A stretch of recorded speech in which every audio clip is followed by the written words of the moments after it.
Hey there, I'm Nazmul Hassan Naj, and today I'm going to teach you rule number 5 of changing sentences. Those who have seen my videos, I hope you guys have got all the lessons throughout the videos. So আজকের পর্বে আমরা changing সেন্টেন্সের part 5 পড়ব। So দেখো both dot and লেখা আছে তাই না? সো আমরা যদি কোনো বাক্যের মধ্যে both dot and খুঁজে পাই সেই সমস্ত বাক্যগুলোকে কিভাবে নেগেটিভ করতে হবে সেই রুলটা আজকে আমরা পড়ব। একটু বাক্যটা খেয়াল করো। Naz is both honest and faithful.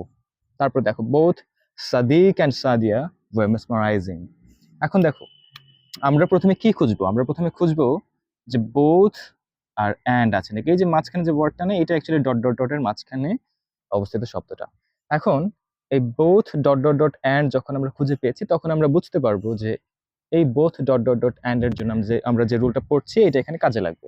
তারপর বোথ, তারপর এই যে অ্যান্ড, তার মানে মাঝখানে একটা শব্দ বসেছে বোথ ডট অ্যান্ড। তারপর দেখো both the teacher and the students were present. এখানেও both dot and.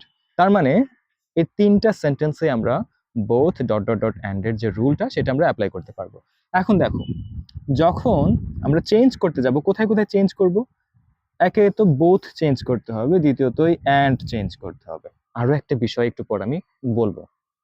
So both change করে আমাকে ইউজ করতে হবে নট অনলি, অ্যান্ড চেঞ্জ করে আমাকে ইউজ করতে হবে বাট অলসো। তাহলে আমরা চেঞ্জ করা শুরু করি।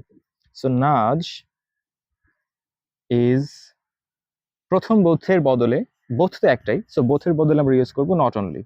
সো নট অনলি, অনেস্টের মতোই থাকবে।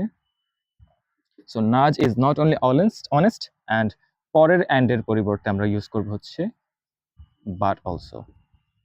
So Naj is not only honest but also faithful. ওকে, তাহলে একটু পরের সেন্টেন্সটা খেয়াল করো, এটা একটু ইম্পর্টেন্ট।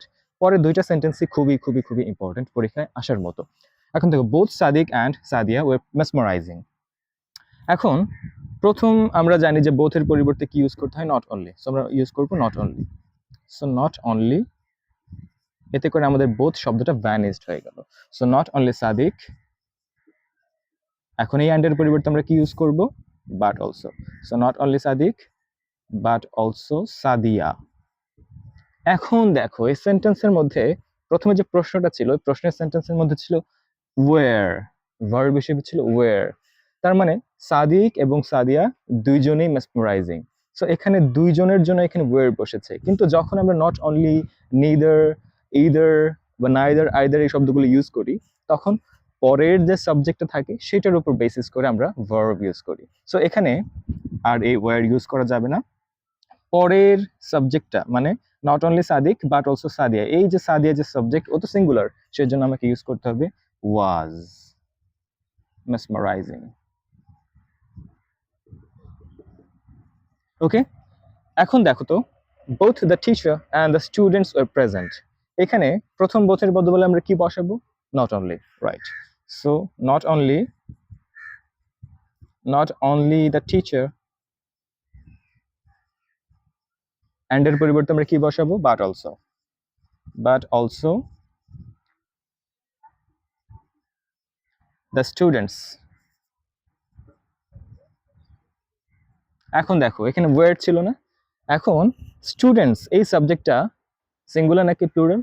তো এটা যেহেতু প্লুরাল সেজন্য এখানে ওয়ার্ডই বসবে। এই যে এখানে যে ওয়ার্ড আছে সেই জন্য যে এখানে আমরা ওয়ার্ড ইউজ করেছি তা কিন্তু না, আমরা এই সাবজেক্টটা খেয়াল করছি যে ও সিঙ্গুলার নাকি প্লুরাল। ও যদি সিঙ্গুলার হইতো তাহলে আমি এখানে ওয়াজ ইউজ করতাম, যেহেতু প্লুরাল সেহেতু আমাকে এখানে ওয়ার ইউজ করতে হবে। ওকে,